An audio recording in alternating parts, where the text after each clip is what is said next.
आइए महसूस करिए जिंदगी के ताप को, मैं चमारों की गली तक ले चलूंगा आपको। आदम गोंडवी की कविता चमारों की गली की ये दो लाइनें ये बताने की कोशिश करती हैं कि इस देश में चमारों या शूद्रों की क्या स्थिति है। आज हम कोशिश करेंगे कि चमारों की गली से होते हुए दलितों व शूद्रों के उस पगडंडी से आपको गुजारें जहां राहुल शंकरत्यान के उल्गा से गंगा वाला सुमेर आज भी पटना में गंगा की बाढ़ के उस पानी को बांधने में लगा है। सुमेर आज भी उस झा साहब को अपने सवालों से निरुत्तर कर रहा है। आज हम आपको जेएनयू पे हिंदी के प्रोफेसर रहे दिवंगत डॉक्टर तुलसीराम के उस मुर्दहिया के टीले से भी गुजारेंगे जहां मरे हुए जानवरों के मांस खाने के लिए बचपन में चमारों व गिद्धों में कंपटीशन रहा करता था। हम आपको मान्यवर कांसी राम के पुणे स्थित डीआरडीओ के उस ऑफिस भी ले चलेंगे जहां बाबा साहब अम्बेडकर के जन्मदिन पर छुट्टी मांगने पर उन्हें अपमानित होना पड़ा और इस अपमान ने उनके अंदर एक आंदोलन को जन्म दिया। और ऐसे ही सैकड़ों किस्सों के इस सफर में हमारे आज के सारथी हैं एक ऐसे शख्स जिन्हें शख्स क्या बल्कि शख्सियत कहिए, जिन्हें चमार कहे जाने पर दुख नहीं बल्कि गर्व की अनुभूति होती है। उनका जन्म तो बुंदेलखंड में जिला बांदा के एक छोटे से गांव में हुआ, लेकिन वो बहुजन आंदोलन के एक अगुवा बने। इस वक्त देश भर में बहुजन उत्थान का बीड़ा अपने कंधों पर उठाए हुए हैं। नमस्कार, मैं राजवीर हूँ। मैंने आज के शो की ये भूमिका में जो बातें कही वो यूं ही नहीं कही। आज जो मेहमान हमारे साथ चर्चा करने के लिए आए हैं वो चमार समाज के गौरव हैं। जी हाँ, हमारे साथ कांसी राम के बेहद करीबी रहे दद्दू प्रसाद जी हैं। बहुत बहुत स्वागत है दद्दू प्रसाद जी आपका न्यूज कोर्ट शो में। शुक्रिया। तो आज जिस बहुजन विमर्श की चर्चा के लिए हम लोग यहाँ बैठे हैं, तो बड़े खुले मन से हम चाहते हैं कि हम ये कहें कि आज का ये मंच तो हम आपके हवाले ही करना चाहते हैं। हम केवल आज आपको सुनेंगे, हमारे दर्शक आपको सुनेंगे, क्योंकि सवाल जवाब तो हमेशा होते रहे। आपसे बहुत सारे लोगों ने सवाल भी पूछे होंगे, तमाम सवाल पूछे होंगे, लेकिन जब बात बहुजन की आती है या बहुजन उत्थान की आती है तो आपका नाम सबसे ऊपर की श्रेणी में लिया जाता है उत्तर प्रदेश में, जो इस समय मौजूदा राजनीति है, मौजूदा आंदोलन से जुड़े हुए लोग हैं। तो सबसे पहले तो हम जानना चाहते हैं, हमारे दर्शक जानना चाहते हैं कि आपकी मुलाकात कांसी राम से कब हो गई? और मेरी मुलाकात मानवर कांशीराम साहब से 13 अगस्त 1984 को, जब मैं बुंदेलखंड से काफी लोगों को लेकर तो दिल्ली के वोट क्लब पर जेल भरो आंदोलन के लिए गए थे मंडल रिपोर्ट के समर्थन में। तो 13 अगस्त 84 को इंडिया गेट पर मेरी उनकी पहली मुलाकात हुई। हम बहुत बच्चे थे, अबोध थे, मैनर्स भी नहीं था, पर एक अम्बेडकरवाद को कामयाब बनाने की एक तड़पन थी और मानवर कांशीराम जी उस दिशा में एक पहल कर रहे थे, लीड कर रहे थे, तो ऐसी समझ हमें थी। तो जुलाई के महीने में हमारे पास खबर आई। मैं उन दिनों पॉलिटेक्निक में, जीबी पंत पॉलिटेक्निक लखनऊ में जी, तो मेरा सिविल इंजीनियरिंग में एडमिशन हो चुका था। मतलब 21-22 साल के आप रहे होंगे? नहीं, मैं उस समय 16 साल का था और 16 साल की उम्र में मानवर कांशीराम जी से मुलाकात का मुझे अवसर प्राप्त हुआ। और मानवर कांशीराम जी ने जो एजुकेटेड एम्प्लॉई और एजुकेटेड यूथ को अपील किया कि पे बैक टू सोसाइटी, जिस समाज से आप निकल कर आए हैं उसको कुछ दीजिए, उस समाज को पे बैक करना है। तो उन्होंने कहा कि आप क्या पे बैक कर सकते हैं। तो बाबा साहब अम्बेडकर के संघर्ष का लाभ लेकर के शिक्षा के दरवाजे हमारे लिए खुले हैं, तो हमने ज्ञान अर्जित किया है। तो हम अपने हुनर को, ज्ञान को पे बैक कर सकते हैं। उससे सोए हुए समाज में जागृति आएगी, चैतन्यता पैदा होगी।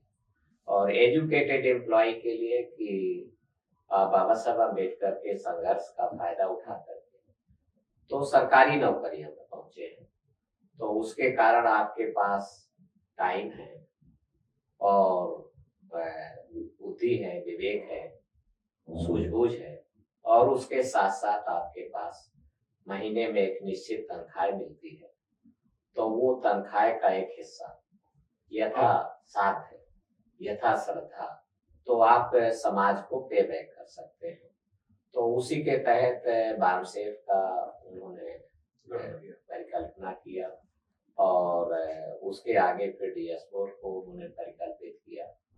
आगे चल करके उन्हें लगा कि बाबा साहब अम्बेडकर ने जो काम अधूरा छोड़ा है उसको पूरा किया जाए। तो जो समस्त बहुजन समाज है, तो बहुजन समाज का एक बड़ा हिस्सा ओबीसी है, तो ओबीसी के लिए बाबा साहब अम्बेडकर ने संविधान के अनुच्छेद 340 में प्राविधान किया है कि इसकी सरकारी नौकरियों में अंग्रेजों के जाने के बाद भी जो हिस्सेदारी है, प्रतिनिधित्व है, वो नगण्य है।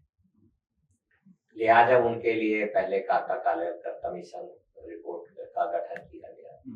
काका कालेलकर कमीशन की रिपोर्ट लागू नहीं की जा सकी, तो 1970 में जनता पार्टी हालांकि वादा किया था कि अगर हम सत्ता में आते हैं तो मंडल रिपोर्ट काका कालेलकर कमीशन रिपोर्ट को लागू कर देंगे, पर वो लागू नहीं किए। बात को टालने के लिए, बहाना बनाने के लिए नया कमीशन बैठा दिया जनता पार्टी की सरकार ने, और नया कमीशन बैठा करके उन्होंने बिंदेश्वरी प्रसाद मंडल, तो बीपी मंडल कमीशन की रिपोर्ट 1980 में पार्लियामेंट को आ चुकी और वो इंट्रोड्यूस हो गई और पटल पे रख दी गई, पर उस पर कोई बहस नहीं कराने की हिम्मत कर रहा, क्योंकि सारे राजनीतिक दल जो है अपने सांसदों को, भले ही वो पिछड़े वर्ग के होते थे, भले ही वो शेड्यूल कास्ट के होते थे, पर वो टिकट के लिए उनके पिट्ठू, उनके आवाज नहीं उठाते थे। हाँ, तो आज भी तो वही स्थिति है।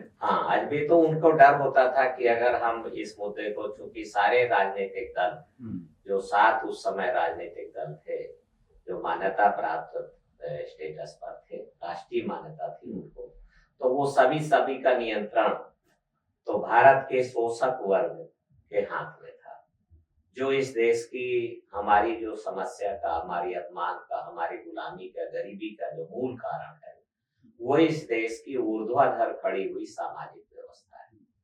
तो ऊर्ध्वाधर खड़ी हुई जो सामाजिक व्यवस्था है, जो लिखित कानून के आधार पर संचालित है, जिसका मनुविधान संचालन करता है, और भी स्मृतियां हैं, दंड विधान है। ये एक बड़ी महत्वपूर्ण बात है।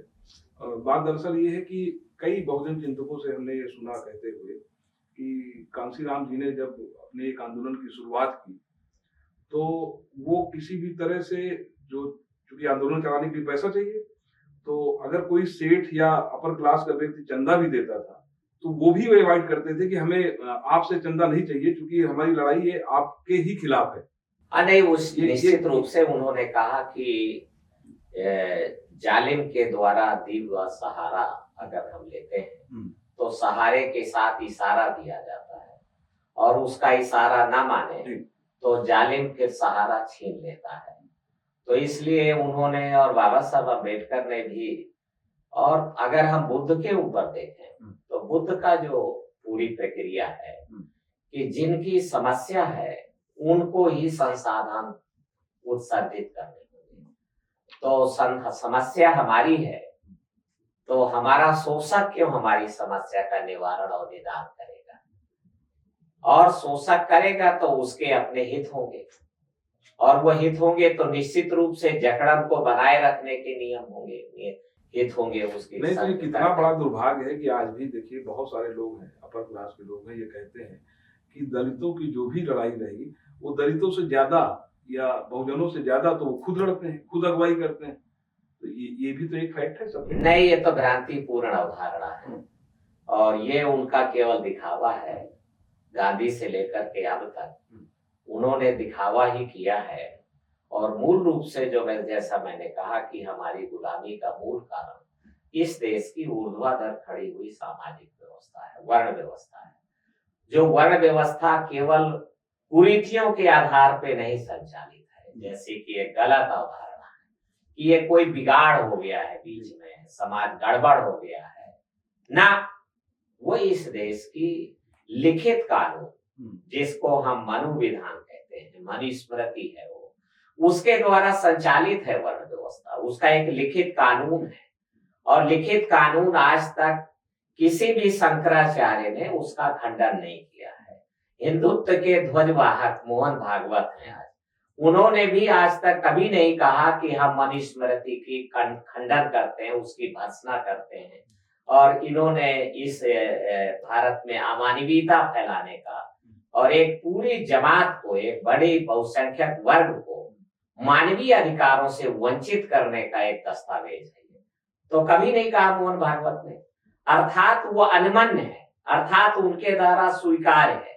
तो इसलिए ये पूरी जो ऊर्ध्वाधर खड़ी हुई वर्ण व्यवस्था है और सामाजिक व्यवस्था है, तो वो हमारी गुलामी का, गरीबी का मूल कारण है। इसको बदल करके, इसलिए भारत का संविधान प्रस्तावना देता है। तो क्या आज हमारे समाज में मनुस्मृति की अवधारणा चली आ रही है? अभी कुछ लोग हाँ, क्या ऐसे मैं कहना चाहता हूँ कि भारत का संविधान प्रस्तावना देता है कि हम भारत में मानवता आधारित सामाजिक व्यवस्था स्थापित करने के लिए समता, स्वतंत्रता, बंधुत्व और न्याय पर आधारित सामाजिक व्यवस्था का गठन करें। संविधान का अनुच्छेद 38 स्पष्ट रूप से निर्देश देता है सरकारों को, स्टेट को, कि आप इस देश में एक सामाजिक व्यवस्था का निर्माण करें। 75 सालों के बाद भी, आज तो 78 साल हो गए, तो 78 सालों के पश्चात भी किसी भी सामाजिक व्यवस्था का निर्माण केंद्र सरकार ने अथवा राज्य सरकारों ने नहीं किया।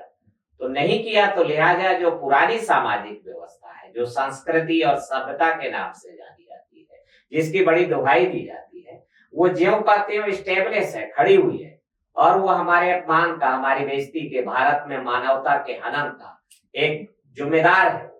इसलिए इस सामाजिक व्यवस्था को बदलने के लिए तो बाबा साहब अम्बेडकर ने लंबा संघर्ष किया। उसके पहले इस देश में 1848 ईस्वी से महात्मा ज्योतिराव फुले ने एक बड़ा संघर्ष किया। उनके बाद छत्रपति साहू महाराजा ने उस संघर्ष को आगे बढ़ाया और छत्रपति साहू महाराजा के संघर्ष को आगे बढ़ाया बाबा साहब अम्बेडकर ने। और दक्षिण भारत में हम देखते हैं तो दो बड़े महापुरुष हुए हैं, पेरियार रामास्वामी नायकर और इजवा संप्रदाय में पैदा हुए नारायणा गुरु। इन सभी महान पुरुषों ने केवल ख्याति के लिए, विद्वता के आधार पर नहीं, संघर्ष के आधार पे नहीं, बल्कि हम इनको इसलिए इस श्रेणी में गिनते हैं कि उनकी दृष्टि एक है। वो दृष्टि क्या है? वो दृष्टि ये है कि इस देश की सामाजिक व्यवस्था को, संस्कृति और सभ्यता को उखाड़ फेंक करके और समता, स्वतंत्रता, बंधुत्व और न्याय पर आधारित सामाजिक व्यवस्था की स्थापना की बात करते हैं। अच्छा, ये बताइए कि आप लगातार बहुजनों के लिए काम कर रहे हैं, लोगों में जागरूकता फैला रहे हैं, और आज भी स्थिति देखिए तो आप लोग यहाँ तक नहीं पहुंच पाए कि कांवड़ जो उठाया जा रहा है उसमें एक बड़ा सवाल ये उठता है कि जो कांवड़ ढोने वाले लोग हैं वो कौन है? ये या तो दलित हैं या तो पिछड़े हैं। ये तो ये जो बहुजन संघर्ष या बहुजनों की जागरण की बात होती है, तो क्या अभी आप लोग इतना तक जागरण नहीं ला पाए हैं कि लोग ये समझें कि पढ़ाई लिखाई से क्या फर्क पड़ता है, कांवड़ उठाने से क्या होता है? जागरण का ही परिणाम है कि कांवड़ उठाने वालों की संख्या ये लाखों में है। अगर ये जागृति और चेतना का प्रभाव नहीं होता, अम्बेडकरिज्म ने और अम्बेडकरिज्म के लिए काम करने वाले सोशल एक्टिविस्ट ने अगर काम नहीं किया होता, अवेकनिंग अवेयरनेस का काम नहीं किया गया होता, तो ये संख्या तो करोड़ों और अरबों में होती। भारत की 150 करोड़ की आबादी जो आज आकलित की जा रही है मोटे तौर पर, तो ये तो अरबों में होती है संख्या। नहीं, लेकिन अमूमन देखिए, देखा जाता है कि आज के अगर 20 साल 25 साल पहले आप देखिए, कांवड़ ढोने वालों की संख्या इतनी नहीं थी। हाँ, जो हमारी समस्त बहुजन समाज की आबादी आप अपने बचपन को याद करिए, बचपन में देखिए, शायद आपके गांव में आप लोगों ने क्या कभी कांवड़ उठाया है क्या? नहीं उठाया है। पर ये जो आधुनिकता के दौर में देखिए, दो चीजें हैं। एक तरफ शोषक वर्ग है, धर्म संस्कृति के ध्वजवाहक हैं, वो अपना अभियान चला रहे हैं। दूसरी तरफ एक देश में समता स्थापित करने के लिए काम करने वाले लोग हैं, वो लगातार काम कर रहे हैं। इन दोनों के बीच में संघर्ष है। तो आखिरकार हम ही भर नहीं काम कर रहे हैं, हमारी दुश्मन शक्तियां भी लगातार आधुनिक टेक्नोलॉजी का इस्तेमाल करके, टेलीविजन का इस्तेमाल करके और हेलीकॉप्टर से फूलों की वर्षा करके एक आकर्षण का केंद्र और सत्ता का उसमें बड़े पैमाने पर सम्मिश्रण करके और सत्ता का लाभ दे करके कि जब इलाके का पुलिस कप्तान, इलाके का कलेक्टर जब उनका वेलकम करेगा तो स्वभावतः जो भोले भाला समाज है उसकी तरफ खींचा चला आता है। आप कल्पना कीजिए कि अगर वो आंदोलन नहीं होता तो यार मैंने कहा जैसे अगर अम्बेडकरवादी लोग जागृति और चेतना के अभियान में नहीं लेते होते और मानवर कांसीराम जी ने एक बड़ा व्यापक आंदोलन नहीं खड़ा किया होता तो ये अरबों में होती और यहाँ पर कीड़े मकोड़ों की तरीके से ही वो कामड़ा ढो रहे होते और कुछ नहीं हासिल कर रहे जैसी फीलिंग वो लाते हैं सरकार की तरफ से जो व्यवस्था है कि शूद्र और पिछड़े और कावड़ ढोने वाले जो भी लोग हैं उन पे हेलीकॉप्टर से फूलों की वर्षा की जा रही है। शास्त्रों में ये गुलामी का महिमा मंडल है, ये गुलामी का, अंधविश्वास का, कुरीतियों का ये महिमा मंडल है और जो कि भारत देश के खिलाफ है और भारत देश के विकास के खिलाफ है। अच्छा, आपकी जो सोच रही है, आप चूंकि बहुजन समाज पार्टी में भी बहुत दिनों तक रहे, अब तो समाजवादी पार्टी में है, लेकिन जो आपकी पार्टी की एक विचारधारा रही है उसमें भारतीय जनता पार्टी कहीं फिट नहीं होती थी, लेकिन एक ऐसा समय भी आया कि आपने भारतीय जनता पार्टी से समझौता किया, सत्ता में आए, सरकार चलाई आपने, तो सवाल तो ये उठेगा ही ना आपके ऊपर। नहीं देखिए, ये क्या क्या क्या मजबूरी थी कि क्यों ऐसी क्या वजह थी कि आपको बीजेपी के साथ जाना पड़ा? नहीं, ये मानवर कांसीराम साहब की कोई स्वेच्छा नहीं थी, बल्कि मानवर कांसीराम साहब के सामने बहन मायावती ने एक जिद अड़चन जो कि 1993 में ही संघ परिवार के सम्मिश्रण में शामिल हो गई और उन्होंने मानवर कांसीराम जी को ऐसा प्रतीत हुआ कि अगर मैं मायावती की बात नहीं मानता, क्योंकि भारतीय जनता पार्टी ने पहले मानवर कांसीराम साहब के सामने ये प्रस्ताव फरवरी 1994 में लेके गए कि 177 हमारे और 67 आपके एमएलए, 213 में सरकार बनती है और यूपी में गुंडा राज चल रहा है। ऐसा भारतीय जनता पार्टी के लोगों ने, जो कि मानवर कांसीराम जी उन दिनों दक्षिण भारत के दौरे पर लगातार कैंपेन कर रहे थे, तो फरवरी 1994 में मानवर कांसीराम जी ने हम लोगों को इस बारे में सतर्क किया कि भारतीय जनता पार्टी इस अभियान में लगी हुई है और कांसीराम से लगातार बात कर रहे हैं और कह रहे हैं कि ये दोनों मिलाकर के 234 होते हैं और 213 में सरकार बनती है, तो आप हमें मुक्ति दिलाइए गुंडा राज से। तो मानवर कांसीराम जी ने कहा कि आप क्या चाहते हैं? उनका हम आपको मुख्यमंत्री बनाना चाहते हैं। तो कांसीराम जी ने कहा कि नहीं, मेरा निगाह यूपी में मुख्यमंत्री बनने का नहीं है, मैं पंजाबी आदमी और यूपी में क्या करूँगा, मेरी निगाह उधर है जिधर अटल बिहारी वाजपेयी देख रहे हैं, मैं प्रधानमंत्री की तैयारी में। तो उन्होंने जब फर्स्ट लाइन लीडरशिप उनसे रजामंद नहीं हुई तो उन्होंने सेकेंड लाइन लीडरशिप को पकड़ लिया और सेकेंड लाइन लीडरशिप को मानवर कांसीराम जी को भी ये प्रकारांतर से एक धमकी भरे लहजे में भी ये बात आई कि अगर आप नहीं होते तो मायावती अगर 35 एमएलए लेकर के भी अलग हो जाती है तो हम मायावती को, बीएसपी को विभाजित करके भी सरकार बना देंगे। ये धमकी, ये ऐसा मुझे उस समय के जो हमारे दिल्ली कार्यालय के संचालक थे और उस समय जो देख रहे थे, ऐसा मानवर कांसीराम जी ने बहुजन समाज पार्टी के विभाजन को रोकने के लिए, तो जो 31 मई को उनको माइनर हार्ट अटैक आया 1995 में, 31 मई 1995 में, और वो एम्स में उसके लिए भर्ती हो गए और उस समय 29 मई तक वो दिल्ली में है, वो लखनऊ में है, सॉरी 29 मई को वो लखनऊ में है और लखनऊ में जो घटनाक्रम है उस समय के जो अखबार हैं वो लगातार कह रहे हैं कि सपा बसपा गठबंधन को किसी प्रकार का कोई खतरा नहीं। तो इसलिए भारतीय जनता पार्टी और खास करके पर्दे के पीछे से संघ परिवार है, जो संघ परिवार जो कि सपा बसपा गठबंधन से बहुत भयभीत था और खास करके जो 14 दिसंबर 1992 को तो दिल्ली में सपा बसपा गठबंधन किया गया और बहुजन समाज पार्टी का जो कार्यालय है गुरुद्वारा गुरुद्वारा रकाबगंज रोड, तो वहां पर इसकी प्रेस कॉन्फ्रेंस के माध्यम से हुआ। तो वो तब से ही भयभीत थे और भयभीत के हालत में फिर भी सपा बसपा गठबंधन ने पश्चिमी उत्तर प्रदेश में उतना अच्छा प्रदर्शन नहीं किया जितना कि पूर्वी उत्तर प्रदेश, बुंदेलखंड और अवध प्रांत में इस गठबंधन ने पूरा जलवा दिखाया और परिणाम लेकर के आए। पश्चिमी उत्तर प्रदेश जो कि मुस्लिम बाहुल इलाका है और जहाँ ज्यादा जागे हुए लोग रहते हैं, ज्यादा धन संपन्न लोग निवास करते हैं, वहां पर ये सपा बसपा गठबंधन ने बहुत अच्छा प्रदर्शन नहीं कर सके।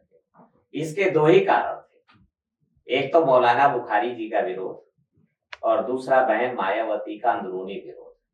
यही कारण है कि बहन मायावती के प्रभार क्षेत्र में जो बहुजन समाज पार्टी की 45 विधानसभा की सीटें हैं और मानवर कांशीराम जी के प्रभार क्षेत्र में 122 विधानसभा की सीटों पर मानवर कांशीराम जी लगातार कैंपेन कर रहे हैं और 254 सीटों पर माननीय मुलायम सिंह यादव कैंपेन कर रहे हैं। तो 122 सीटें जो मानवर कांशीराम जी के प्रभार क्षेत्र में हैं, उससे सीटें जीत रही हैं 67, यानी 67 सीटें। 254 जो माननीय मुलायम सिंह यादव के क्षेत्र में है, प्रभार क्षेत्र में, उस पे सीटें जीत रही 109 और बहन मायावती के प्रभार में जो 45 सीटें हैं पश्चिमी उत्तर प्रदेश की, आगरा मंडल, मुरादाबाद मंडल, मेरठ मंडल और बरेली मंडल, तो यहाँ से सीटों जीत रही हैं 0। तो क्या अर्थात बहन मायावती के प्रभार क्षेत्र से बहन मायावती जी, आपका कहना है कि उस समय भी भारतीय जनता पार्टी ऐसा कोई सबूत नहीं है हमारे पास, परंतु परिणाम बोलता है। परिणाम तो यही है कि जिन 45 सीटों पर बहन मायावती लगातार कैंपेन कर रहे थे, उन सीटों पर एक भी एमएलए बहुजन समाज पार्टी का जीत करके लखनऊ की विधानसभा में नहीं पहुंचा। जो 67 एमएलए जीते हैं वो बुंदेलखंड क्षेत्र से, पूर्वी उत्तर प्रदेश से, कानपुर मंडल से, अवध क्षेत्र से जीते हैं, जबकि मानवर कांशीराम जी जहां पर लगातार कैंपेन कर रहे थे, अभियान चला रहे थे और उस 1993 के विधानसभा चुनाव में पूर्वी उत्तर प्रदेश के इलाके में, बुंदेलखंड के इलाके में बहन मायावती कहीं पर भी एक सभा करने नहीं गई। नहीं, मतलब देखिए, आपकी बातों से जो आप कह रहे हैं, जहां तक मैं समझ पा रहा हूँ, मैं आंकड़ों के साथ बात नहीं कि आपका ये कहना है कि जब कांशीराम ने, भारतीय जनता पार्टी ने सबसे पहले कांशीराम जी को अप्रोच किया जी, आप आइए मिलकर सरकार बनाइए, लेकिन जब वो नहीं माने, गुंडा राज से मुक्ति दिलाइए, जब वो नहीं माने तो उन्होंने ये मायावती की तरफ, मतलब मायावती की तरफ इशारा किया कि हम इनके साथ मिलकर हम सरकार बनाएंगे, और यही कुछ चल रहा था पर्दे के पीछे, लोगों को पता नहीं था। जी, निश्चित रूप से बहन मायावती 1 जून के आसपास जो उस समय लोग हैं जो बताया, तो 177 भाजपा के विधायकों की सूची लेकर के पहुंचे कि ये इतने विधायक मुझे समर्थन करने को तैयार है और बहुजन समाज पार्टी डॉक्टर मसूद के माध्यम से विखंडित होने जा रही है। आप अगर बसपा को बचाना चाहते हैं तो ये बचा लीजिए, मुझे मुख्यमंत्री बना करके। मानवर कांशीराम जी ने, जो कि बीमारी के उसमें थे, माइनर हार्ट अटैक आया था और एम्स में भर्ती थे, तो ब्लैकमेलिंग हो गई। हाँ, निश्चित रूप से। तो उन्होंने टाइप करके ही वो लेटर लेके गए कि ये समर्थन वापसी के लेटर पर दस्तखत करिए और मुझे अथराइज करिए कि मैं मुख्यमंत्री के लिए बहुजन समाज पार्टी की तरफ से दावा ठोक सकूं। तो मानवर कांशीराम जी को ऐसा प्रतीत हुआ कि अगर मैं नहीं भी करता हूं फिर भी तो भी 35 एमएलए भी बहन मायावती, जो कि सुपर चीफ मिनिस्टर के रूप में 18 महीने के दौरान अपनी छवि बना चुकी थी, तो 35 एमएलए भी लेकर के गई, तो भारतीय जनता पार्टी की मदद से मुख्यमंत्री बन जाएंगी, मेरी पार्टी मेरे हाथ से निकल जाएगी। कदाचित उन्होंने समर्थन वापसी के लेटर पर दस्तखत किए, बहुजन समाज पार्टी को विखंडित होने से बचाया। 4.5 महीना की सरकार जो कि भारतीय जनता पार्टी, इसको आगे 37 महीने चलाने का वादा कर रहे हैं कि हम पूरे जो कार्यकाल है इस विधानसभा का, जो विधानसभा दिसंबर 93 में गठित हुई। ये विधानसभा पूरे 98 तक चलेगी, अर्थात 37 महीना इसके बाकी बचे हैं। तो हम पूरे 37 महीना आपको चलाएंगे, बहन मायावती को मुख्यमंत्री बनाए रखेंगे, तो बशर्ते चल नहीं पाएंगे। बशर्ते जो लोकल बॉडीज के इलेक्शन है, स्थानीय निकाय के चुनाव हैं, जो उत्तर प्रदेश में नवंबर 1995 में होने जा रहे हैं। तो ये नवंबर 1995 में हमारे समर्थन से बहुजन समाज पार्टी की सरकार होगी, आपका मुख्यमंत्री है, और बहुजन समाज पार्टी का कार्यकर्ता भारतीय जनता पार्टी के कार्यकर्ता के खिलाफ चुनाव लड़े, ये हमारे भाजपा के लोगों में मैसेज अच्छा नहीं है। इसलिए हम चाहते हैं कांशीराम जी, मुरली मनोहर जोशी डायरेक्ट ही ये प्रस्ताव लेकर के पहुंचे कि हम चाहते हैं कि आप भाजपा और बसपा स्थानीय निकाय के चुनाव, नगरीय स्थानीय निकाय के चुनाव भाजपा बसपा मिल करके लड़े, समझौता करके लड़े।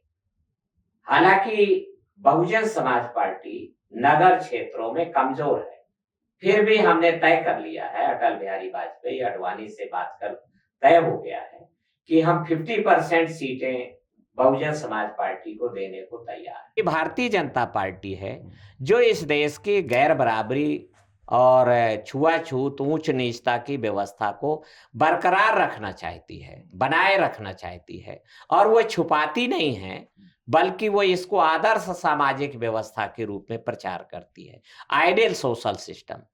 तो इसलिए वो इसको बनाए रखना चाहती है और इसके लिए समाज से मैंडेट मांगती है।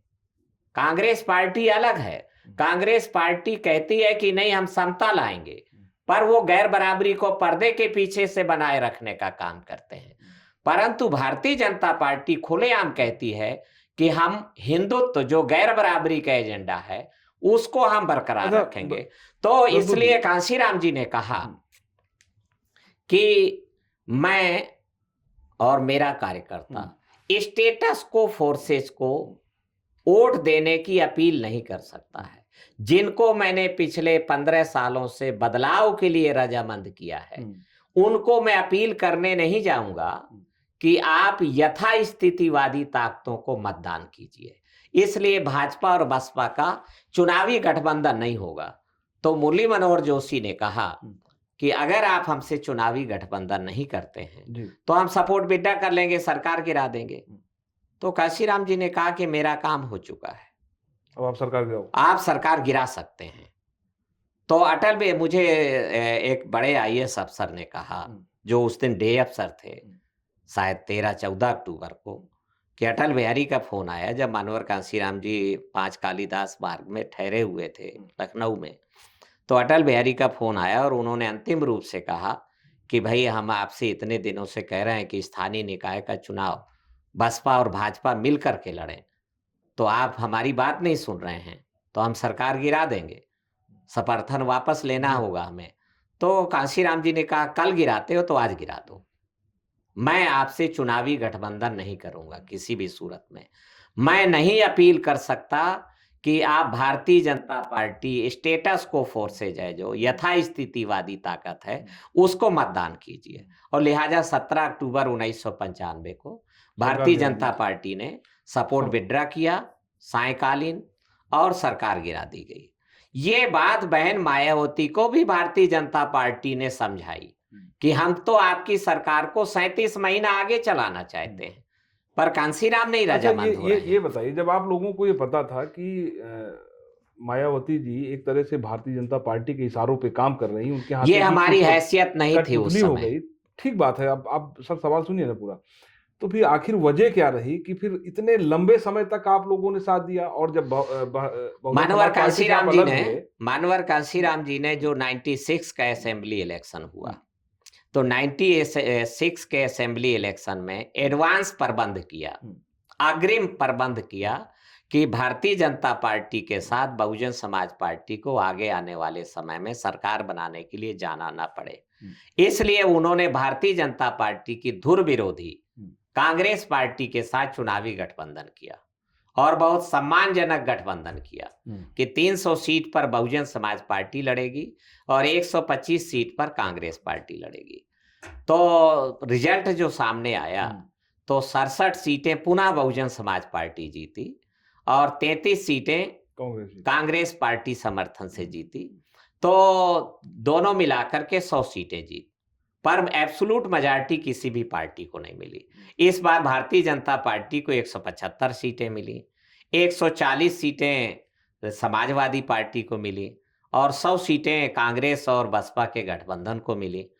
तो मानवर कांसीराम जी ने अपने सभी 67 विधायकों को बहुजन समाज पार्टी का जो प्रांतीय मुख्यालय बंगला नंबर 3 लखनऊ में सबको इकट्ठा किया कि आपको इकट्ठा रहना है और एकजुट रहना है, किसी को भी अलग अलग कहीं नहीं जाना है। और मैं जल्द ही सरकार बनाने के लिए कि सेकुलर गवर्नमेंट और पॉपुलर गवर्नमेंट उत्तर प्रदेश में बन सके और गवर्नर रूल जो चल रहा है, गवर्नर रूल को आगे बढ़ाया गया है, तो वो उसको खत्म हो सके और पॉपुलर गवर्नमेंट को बनाया जा सके। अच्छा सर, एक तो एक बात- इसके लिए उन्होंने कांग्रेस पार्टी के माध्यम से, जो मुझे सूचना है, कांग्रेस पार्टी के माध्यम से, चूंकि कांग्रेस पार्टी के समर्थन से सेंट्रल गवर्नमेंट नेशनल फ्रंट की चल रही थी, जिसके श्री HD देवगौड़ा मुख्यमंत्री प्रधानमंत्री थे और माननीय मुलायम सिंह यादव उसमें डिफेंस मिनिस्टर थे और बड़े पोर्टफोलियो उनके पास में और भी थे, श्री बेनी वर्मा जी भी शामिल थे और भी उनके मिनिस्टर शामिल थे। तो उन्होंने कांग्रेस पार्टी के माध्यम से ये मैसेज कराया कि यूपी में अगर पॉपुलर गवर्नमेंट और सेकुलर गवर्नमेंट बनाना चाहते हैं, हम 4 महीने से इंतजार कर रहे हैं। तो समाजवादी पार्टी के 140 MLA अगर समर्थन में आते हैं इस बिना पर कि सेंट्रल में कांग्रेस पार्टी हमें समर्थन दे रही है, जब सेंट्रल में कांग्रेस पार्टी नेशनल फ्रंट की सरकार को सपोर्ट कर रही है, तो बदले में यूपी में तो कांग्रेस बसपा को सपोर्ट करे समाजवादी पार्टी। कांग्रेस पार्टी ने ना इस किस्म का पहल किया, चूंकि कांग्रेस पार्टी के अंदर भी जो फ्यूडल फोर्सेज हैं, कांग्रेस पार्टी के अंदर भी जो स्टेटस को फोर्सेज हैं, वो नहीं चाहते थे कि यूपी में कांग्रेस बसपा की सरकार बने, क्योंकि वो जानते थे कि जो 95 की सरकार है पर्दे के पीछे से कांसीराम जी ने चलाई है, आगे भी पर्दे के पीछे से कांसीराम चलाएंगे। तो जो ब्यूरोक्रेसी को हैंडल करना है और जो टारगेट देना है वो कांसीराम जी का ही काम है। इसलिए वो कांग्रेस पार्टी के अंदर भी जो ब्राह्मणिकल फोर्सेज हैं, फ्यूडल फोर्सेज हैं, तो वो और यथास्थितिवादी ताकतों ने ना उस लेवल पर नेशनल फ्रंट के सामने प्रस्ताव रखा और लिहाजा 4 महीना इंतजार करने के बाद भी यूपी में पॉपुलर गवर्नमेंट नहीं बनी। तो 15 जनवरी जो बहन मायावती का जन्मदिन होता है, 15 जनवरी 97 आ गया और उसके दिन भी जो मेरे सामने, मेरे आंखों के सामने की बात है, 5 मुस्लिम विधायक जो पश्चिमी उत्तर प्रदेश के थे वो स्यापा करते हुए और मानवर कांसीराम साहब के पास पहुंचे और हम 4-5 बुंदेलखंड के विधायक उनके सामने ही थे, बैठे थे हम। तो उन्होंने कहा कि हम तैयार हैं, एकदम तैयार हैं, आप यूपी में पॉपुलर गवर्नमेंट बनाइए, चाहे जैसे बने आप बनाइए, चाहे जैसे।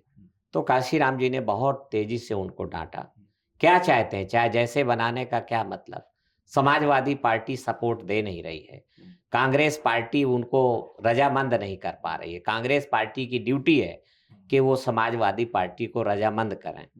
तो क्या आप मुझे यूपी वालों को मलाई खिलाने के लिए मैं ऑल इंडिया में अपनी मूवमेंट रोक लूं, भारतीय जनता पार्टी के साथ चला जाऊं, मैं किसी भी सूरत में भाजपा के साथ हम दोबारा सरकार नहीं बनाएंगे। ये 16 जनवरी 1997 को मानवर कांसीराम जी के मुंह से, किसी के द्वारा नहीं, अपनी आंखों से सुना मैंने, अपने कानों से सुना, आंखों से देखा और कानों से सुना मैंने।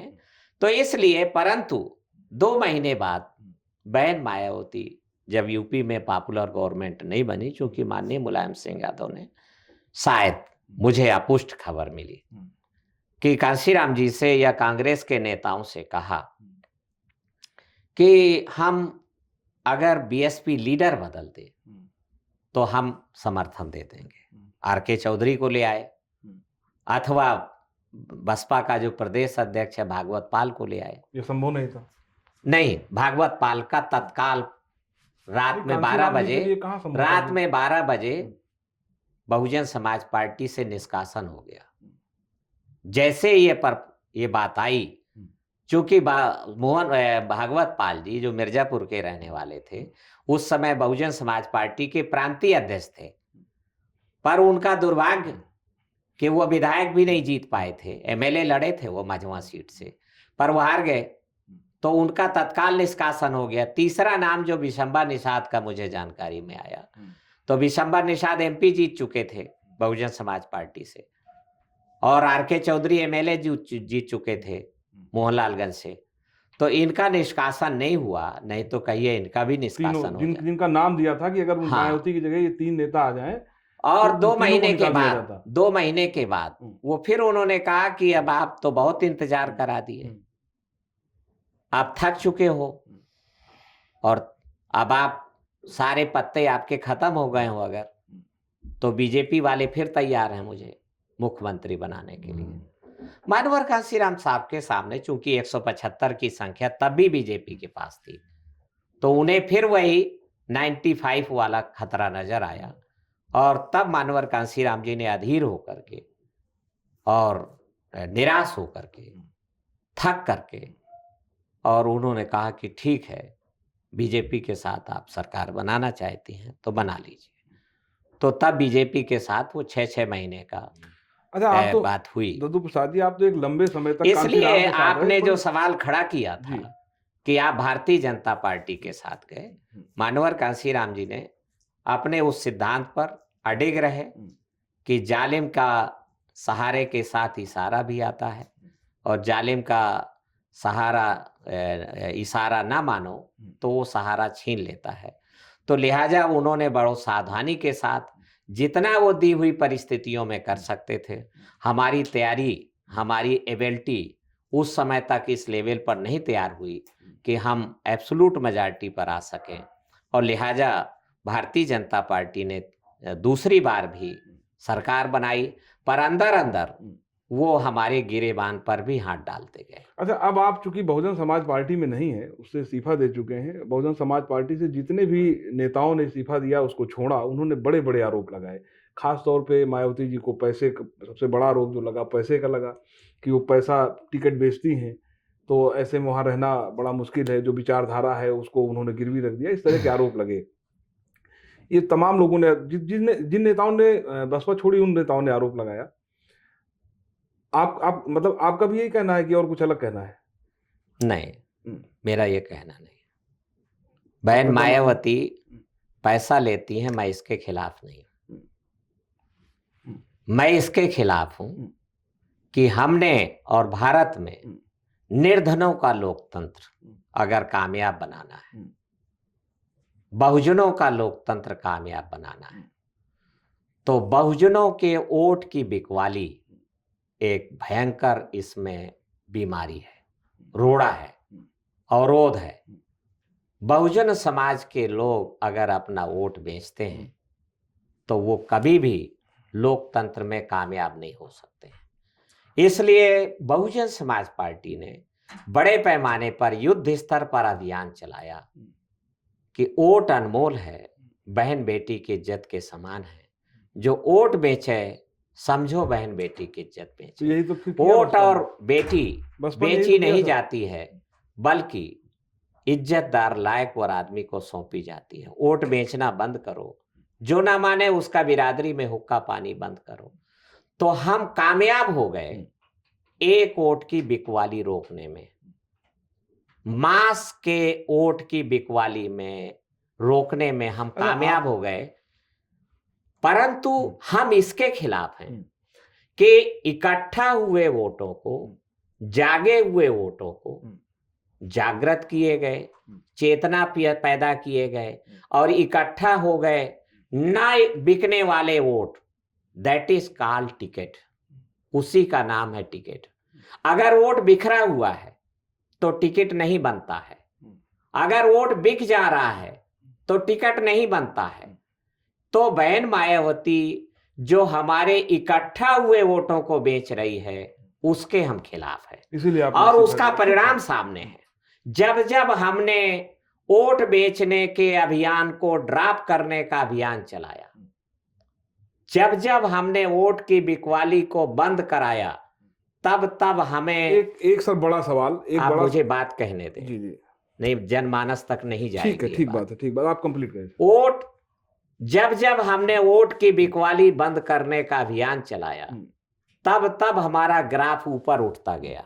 और इसका फायदा केवल बहुजन समाज पार्टी को नहीं मिला, इसका फायदा पिछड़े वर्गों की पार्टी आरएलडी, आरजेडी और समाजवादी पार्टी को भी मिला। क्योंकि जब बहुजन समाज पार्टी और मानवर कांसीराम जी का अभियान वोट की बिकवाली बंद करने का चला, तो वो केवल दलितों के वोट नहीं बिकना बंद हुए, बल्कि अति पिछड़ी जातियों के वोट भी बिकना बंद हुए। और उन्होंने आदर्श के रूप में इसको जीवन में उतारा। और जब वोट बिकना बंद हुआ तो जीतने का ग्राफ हमारा बढ़ता गया। हमारे नंबर एमएलए और मेंबर पार्लियामेंट के एमएलए की संख्या बढ़ती गई, बल्कि हम प्रधान के पदों पर, जिला पंचायत के पदों पर भी जीतने में कामयाब हुए। पर जैसे ही इकट्ठा वोटों की बिक्री चालू हुई, जैसे ही टिकट बिकने की बिक्री चालू हुई, तैसे ही जीतने ग्राफ घटता गया, घटता गया, घटता गया। हाथ कंगन को आरसी क्या, पढ़े लिखे को फारसी क्या, ये सामने परिणाम आपके हैं। और आगे भी पिछड़े वर्गों की पार्टियां भी अगर अपने इकट्ठा हुए वोटों को बेचने की शुरुआत करेंगी तो उनका भी यही हश्र होगा। मैं आपसे, जो बहुजन समाज पार्टी का हुआ है, क्योंकि टिकट बेचना उस इकट्ठा हुए वोटों के विश्वास को बेचने के ही समान है। इसलिए हम बहन मायावती को पैसा लेने के खिलाफ नहीं है, वोट बेचने के खिलाफ। हम इकट्ठा हुए वोटों को बेचने के खिलाफ है। क्योंकि हम जब जनता को मॉरल अथॉरिटी पर तैयार करके आए हैं, उनके अंदर एक नैतिक बल हमने पैदा किया है कि वोट बेचना बहन बेटी की इज्जत बेचना है। तो 1 लाख और 5 लाख वोट बेचना पुण्य कैसे हो गया? 5 लाख वोट बेचना, तो बात तो वही है ना भाई, वोट भी बेच रही तो पैसे के लिए तो बेच रही, ये भी तो पैसे ही लेना हुआ। हाँ ठीक है, पर हमारे एम को अगर हम उसके मकसद को, ऑब्जेक्ट को सामने नहीं रखेंगे तो मेरी बात समाज तक पहुंचती नहीं है। अभी सर एक बड़ा इसलिए मैंने कभी, हम नहीं कहते कि वो दौलत की बेटी है, वो दौलत की भूखी है। अगर वो दौलत की बेटी होती तो दौलत क्यों इकट्ठा करती है? बहुत भ्रांतिपूर्ण अवधारणा है। वो दौलत की बेटी नहीं है। इसलिए, और बल्कि मैं ये कहना चाहूंगा कि जो आपने इस पॉडकास्ट की शुरुआत किया चमारों की बात से, single largest caste all India में, शूद्रों में, अछूतों में चमार है। और ये इस देश की सामाजिक व्यवस्था को बनाए रखने वाले लोग अच्छी तरीके से जानते हैं। इसको ही काट काट करके छोटी उपजातियों को जन्म दिया गया है। इसको कांसीराम जी ने जो बड़ी बेल्टी तैयार किया, बाबा साहब अंबेडकर ने, जिसको कांसीराम जी अपने शब्दों में लायकी कहते हैं, वो है ना बिकने वाला समाज।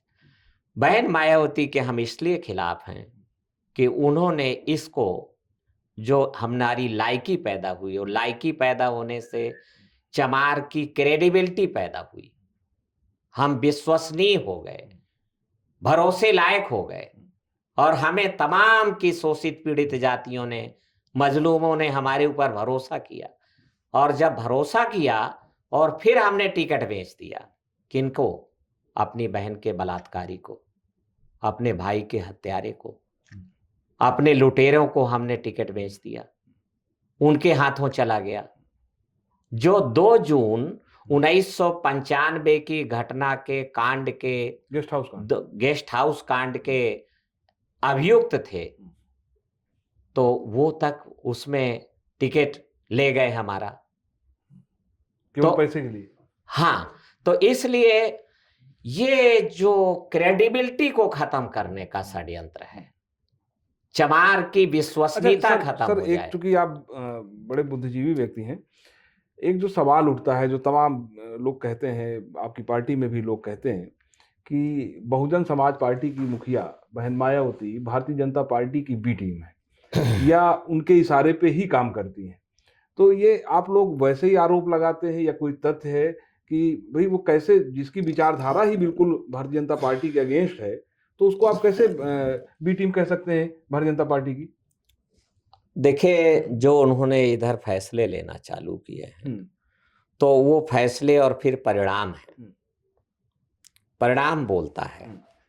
हम 2007 के असेंबली इलेक्शन में 31% वोटों तक गए, वोट शेयर है। पर उसके बाद 2009 का लोकसभा चुनाव आया तो हमारा वोट शेयर घट करके 29% हो गया।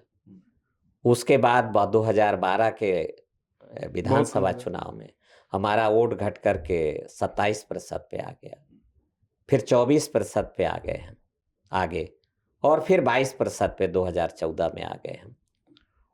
तो 22% वोट हमारा शेयर है। तो ये तो परिणाम है कि जो फैसले लिए गए, जो खुलेआम ये तथ्य है कि भारतीय जनता पार्टी की जो सरकार बनी उसमें भी बहुजन समाज पार्टी समर्थन में है, बैकडोर से। तो इसलिए जो 1999 में जो भाजपा की सरकार बनी तो हमारे 19 सांसद हैं उस समय। तो 19 सांसद भारतीय जनता पार्टी के सपोर्ट में हैं। ये कहना गलत होगा कि वो तो मानवर कांशीराम जी पॉलिसीज तय कर रहे थे। 1998 में हम भाजपा के खिलाफ हैं, और जब 2004 में कांग्रेस की सरकार बन गई तो हम उसके भी समर्थन में। 2009 में पुनः मनमोहन सिंह की सरकार बन गई तो हम उसके भी साथ हैं। तो इसलिए इसके अलावा भी अनेक हमारे पास उदाहरण हैं जो नीतियों के मामले में हैं, जो खास करके बहुजन आंदोलन को विभाजित करने के काम किया। जिसकी जितनी संख्या भारी उसकी उतनी हिस्सेदारी। हमको इकट्ठा करने का ये नैसर्गिक बंटवारा है, अच्छा प्राकृतिक, कि जिसकी इससे सुंदर कोई और बात हो नहीं सकती है। तो उसको 9 जून 2005 को पब्लिक मीटिंग में ऐलान करके कह दिया गया कि जिसकी जितनी तैयारी उसकी उतनी ज्यादा हिस्सेदारी। 9 जून 2005 को लखनऊ के अंबेडकर मैदान में ब्राह्मण सम्मेलन आयोजित हुआ था। तो कांशीराम जी की जो लाइन थी उस लाइन को ही पलट दिया गया। ये तो भारत के संविधान से लाइन आती है कि जिसकी जितनी संख्या भारी उसकी उतनी हिस्सेदारी। यह आनुपातिक प्रतिनिधित्व का जो मामला है ये उसी की परिभाषा है। तो वो आनुपातिक प्रतिनिधित्व को इतनी सुंदर भाषा में कांशीराम साहब ने परिवर्तित कर दिया था कि भाई जिसकी जितनी संख्या भारी उसकी उतनी हिस्सेदारी। तो उसको बदल दिया गया। उसके बदलने से तो जो पिछड़े वर्ग का हिस्सा था और शेड्यूल कास्ट का हिस्सा, चूंकि सीटें रिजर्व हैं तो स्वभावतः उसमें गिरावट नहीं आई। वो 18% 20% हिस्सा अपना सिक्योर रखने में कामयाब रहे क्योंकि उनके लिए सीटें रिजर्व हैं।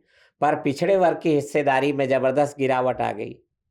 जो उनको 50% सीटें अलाट होती थी वो घट करके 2009 के लोकसभा चुनाव में हम देखते हैं कि वो 20% सीटों पर आ गए, जिनको तो मुझे लालजी वर्मा ने उसी समय हमसे कहा कि भाई 27% तो हमारा घोषित आरक्षण है, तो उतना तो हमें मिलना चाहिए। तो मैंने कहा अरे वर्मा जी आप तो वित्त मंत्री हैं और माननीय मुख्यमंत्री जी से आपको प्रिविलेज है, आप अक्सर मिलते हैं, और मैं तो बहुत ही 10वें और 12वें नंबर पे मंत्री हूँ, बहुत नीचे और छोटा अदना सा हूँ, और चमार होने के कारण तो बिल्कुल दब्बू हूँ। तो चूंकि बहन मायावती के बारे में हमें पता था कि अगर कोई भी चमार लीडर तैयार होता है तो उसको कुचल देंगी। मनोहर कांशीराम जी ने भी मुझे इसके बारे में सतर्क किया था, सचेत किया था कि दूर रहना उससे। तो हमने कहा कि भाई पर वो तो बात पता चल गई कि पिछड़े वर्ग के लोगों ने भी इस बात को महसूस कर लिया था कि हमारा जो शेयर है टिकटों में वो घट गया है। तो इसलिए जो ब्राह्मण को 22 टिकट 80 में से 8 टिकट ठाकुर को और 12 टिकट जो कांशीराम जी ने कहा कि जो मध्यम वर्गीय मुस्लिम है उसको हम लेके आए, जिता के लाए, केवल टिकट पर नहीं दिए, बड़े पैमाने पर वो जीत के अच्छा आए। सर, तो इसलिए हम लोग जो तो 40 आधे से ज्यादा तो इन्हीं को चले गए, 22 8 30 और 12 42 तो यही चले गए। तो बाकी 17 बचे शेड्यूल कास्ट को, 17 उनको चले गए। तो ओबीसी के हिस्से में तो 20 से भी कम बचे। तो ये पिछड़ा वर्ग 2009 में पहली बार हमारे साथ से क्विट हुआ और धीरे से फिर वो 2012 में भी यही जारी रहा। तो 2012 में वो हमारे साथ से और ज्यादा। बहुजन समाज पार्टी के कामयाबी के पीछे केवल चमार की एकजुटता का राज नहीं है। बहुजन समाज पार्टी के कामयाबी के पीछे अति पिछड़ी जातियों के जुड़ाव का एक बड़ा योगदान है। ये ठीक बात है कि आगे बढ़ी हुई पिछड़ी जातियां बहुजन समाज पार्टी के साथ कम संख्या में आई, पर वो आई, वो भी ऐसा नहीं है कि वो बिल्कुल नहीं आई। अभी एक महत्वपूर्ण बात और है कि बहुजन समाज पार्टी के जितने भी एक मिशनरीज नेता थे वो अब लगभग उन्होंने साथ बहुजन समाज पार्टी का छोड़ दिया है। ये कहना गलत है। समाजवादी पार्टी में अभी सर बात कंप्लीट होने दीजिए ना। अभी समाजवादी पार्टी में बहुत सारे नेता जो बसपा के थे वो जुड़े हैं। सवाल यह है कि एक और दलित नेता तो प्रदेश में उभर रहा है, चंद्रशेखर रावण। तो आपको लगता है कि जो वोट बैंक है, जो बसपा का वोट बैंक था कभी, वो शिफ्ट होकर बीजेपी में गया है या फिर सपा में आया है या फिर अब वो मूव करेगा चंद्रशेखर रावण की तरफ? पहले मैं आपको बात क्लियर कर दूं कि 2 आदमी का नाम मैं जानता हूं जिन्होंने बहुजन समाज पार्टी से इस्तीफा दिया है। इसके अलावा बाकी सारे लोग बहुजन समाज पार्टी से निकाले गए हैं। इसलिए समीक्षक को ये कहना उचित नहीं होगी, ये बेईमानी होगी कि ये कहा जाए कि ये सब ने बसपा छोड़ दिया है। ये अपमानित करके निकाले गए हैं, सामान्य रूप से नहीं निकाले गए हैं, अपमानित करके निकाले गए हैं। अपमानित करके निकाले गए का ही उद्देश्य है कि इस पूरे अभियान को कोलैप्स कर देना, इस पूरे अभियान को कोलैप्स कर देना, खत्म कर दो। केवल 2 आदमी को मैं जानता हूं जिन्होंने की बहुजन समाज पार्टी से, जिसके बारे में बहन मायावती ने तत्काल ही आगे आके कहा कि मैं इनको निकालने ही वाली थी। वो कौन 2 नेता है सर? अब वो 2 नेता माननीय इंजीत सरोज हैं और दूसरे स्वामी प्रसाद मौर्य जी हैं। तो उनके बारे में भी उन्होंने कहा कि वो मैं इनको निकालने ही वाली थी। तो इसलिए मैं आपसे कहना चाहता हूं कि ये निकाले नहीं गए, वो निकाले गए हैं। इन्होंने स्वयं पार्टी नहीं छोड़ी, क्योंकि उनको लोगों को मिशन से लगाव था, उन लोगों को सामाजिक बदलाव से लगाव था, क्योंकि उनकी अपनी स्वयं की विचारधारा मानवर कांशीराम जी की विचारधारा से मेल खाती थी। वो इसमें प्रशिक्षित किए गए लोग थे, वो इसको राजा तैयार किए गए लोग थे, इसके मजबूत काडर थे। तो इसलिए वो आज समाजवादी पार्टी में अधिकांश हैं। अधिकांश क्या 75% से ऊपर वो समाजवादी पार्टी में है। तो अभी क्या अभी जो आपने कहा कि जो उभर रहा है, तो उभर रहा है अगर वो कैडराइज हो सके और अंबेडकरवाद की दिशा में मजबूत कदम उठा सके, कोई अभियान के रूप में एक सुनियोजित सुव्यवस्थित एक कैडर कैंप के रूप में आ सके, तो शायद उसकी संभावनाएं बनेगी। हमारी मूल ताकत है, हमारी मूल ताकत है बहुजन समाज बनाने की, अर्थात शोषितों के इकट्ठा होने की। चंद्रशेखर के पास जो अभी क्षमता है वो सिर्फ दलित और वो भी सिर्फ चमार को इकट्ठा करने की है। मैं 15 महीने भीम आर्मी के साथ भी काम किया मैंने, तो उस दौरान मुझे पता है कि 17-18 में भीम आर्मी के साथ वाल्मीकि समाज का बड़ा जुड़ाव था, खास करके दिल्ली में और पश्चिमी उत्तर प्रदेश में। इसलिए 1 अगस्त 2024 को जब आरक्षण के वर्गीकरण के ऊपर सुप्रीम कोर्ट का फैसला आया तो भीम आर्मी के कार्यकर्ताओं ने कहा कि बहन मायावती तो अमित शाह के निर्देश पर वो इस आरक्षण के वर्गीकरण का विरोध कर रही है। अर्थात किसका विरोध कर रही है? अर्थात शेड्यूल कास्ट की दूसरी जातियों को, जिसको कि भारतीय जनता पार्टी प्रवोक कर रही है, गुमराह कर रही है, उनको ही वो नुकसान पहुंचाने की बात कर रही हैं। तो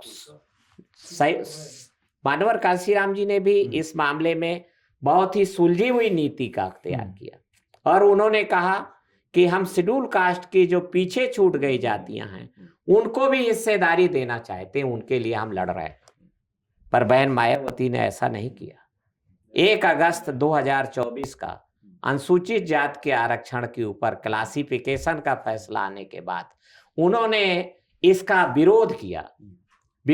अर्थात चमार को हमें इकट्ठा करना है और बाकी को बाहर करना है। समाजवादी पार्टी के लिए काम कर रहे हैं आपको लगता है कि जो बसपा का वोट बैंक था जो हटा है, खिसका है, जो बीजेपी की तरफ गया या और अन्य दलों में बटा, उसकी संभावना आप देखते हैं कि वो आपकी पार्टी से जुड़ेगा? और जुड़े तो क्यों जुड़े? एक लंबी खाई आप लोगों के बीच रही है। हाँ, ठीक बात आप कह रहे हैं, काम मुश्किल है। पर 2022 में बसपा का चुनावी ग्राफ 13% आया। उसके पहले 2017 के विधानसभा चुनाव में ये 22% था। अर्थात 9% की सीधी गिरावट हुई। मैंने उस समय ही एक चैनल में बैठ के कहा था कि ये जो 9% वोटों की गिरावट है, इसमें 6 से 7% हिस्सा समाजवादी पार्टी के साथ गया है। पर भारतीय जनता पार्टी के जो प्रोपेगेंडा करने वाले लोग हैं, उन्होंने कहा कि नहीं, ये संपूर्ण रूप से भारतीय जनता पार्टी के साथ आया है ना। मैं आज भी दृढ़ता के साथ कहना चाहता हूं और 2024 के लोकसभा चुनाव में इसको सत्यापित किया कि जो बहुजन समाज पार्टी से हार्डकोर वोटर अलग हुआ, वो संविधान बचाने के लिए, सामाजिक बदलाव के आंदोलन के लिए वो समाजवादी पार्टी के साथ इकट्ठा हुआ। और मैं कहना चाहता हूं कि सामाजिक न्याय की अवधारणा इस देश की ऊर्ध्वाधर खड़ी हुई सामाजिक व्यवस्था के रहते हुए संभव नहीं है। कोई सामाजिक न्याय नहीं मिलने वाला है अगर ऊर्ध्वाधर खड़ी हुई सामाजिक व्यवस्था बरकरार रहती है। अगर हमें सामाजिक न्याय पाना है तो सामाजिक बदलाव की प्रक्रिया से गुजरना होगा। अर्थात संविधान के अनुच्छेद 38 के तहत हमें समता, स्वतंत्रता, बंधुत्व और न्याय पर आधारित सामाजिक व्यवस्था की स्थापना करना होगा और उसके लिए हमें आयाम देना होगा, रोड मैप देना होगा, रास्ता देना होगा। जब बात आती है कि उत्तर प्रदेश में कांशीराम और मुलायम सिंह के एक आपसी सामंजस्य की जब आपस में गठजोड़ हुआ, तो एक बार मैंने कहीं एक किस्सा सुना कि शायद उत्तर प्रदेश में पहला दलित आईएएस जो है वो मुख्य सचिव बना। उसकी एक अलग कहानी है। वो क्या है वो कहानी? देखिए, 4 दिसंबर 1993 को माननीय मुलायम सिंह यादव को उत्तर प्रदेश का मुख्यमंत्री की शपथ दिलाने के बाद मानवर कांशीराम जी भारत विजय के अभियान पर साउथ इंडिया चले गए और यहाँ पर वो मोटा फ्रेमवर्क माननीय मुलायम सिंह यादव को दे गए। उसमें सबसे बड़ा टॉप पर था कि मैं किसी भी सूरत में एट्रोसिटीज नहीं चाहता हूँ। लॉ एंड ऑर्डर अगर भारत उत्तर प्रदेश में कानून को सख्ती के साथ लागू किया जाए तो एट्रोसिटीज एक भी नहीं होगी, अन्याय अत्याचार की घटनाएं एक भी नहीं होगी। तो चेन्नई में, हैदराबाद में मानवर कांशीराम जी होते थे जी। मीडिया वहां पहुंच गया और कहा कि उत्तर प्रदेश में दौना कांड हो गया है। आपका क्या कहना है? समाजवादी पार्टी की सरकार है, आपके समर्थन से सरकार है और शेड्यूल कास्ट की लड़की को उठा ले गए। तो माने कांशीराम जी 15 दिन के बाद लखनऊ आए। माने मुलायम सिंह यादव से कहा कि भाई मैंने आपसे कहा कि एट्रोसिटीज नहीं होनी चाहिए, पर ये हो रही है और मुझे मीडिया घेरता है और घेर करके प्रवोक करना चाहता है कि मैं उत्तर प्रदेश की सरकार के खिलाफ बोलूं, तो मैं बोलता नहीं हूं, तो आप क्यों नहीं रोक पा रहे हो? तो मुलायम सिंह यादव ने अपना कहा कि मैंने इतना सख्ती से एक्शन लिया, ये लिया।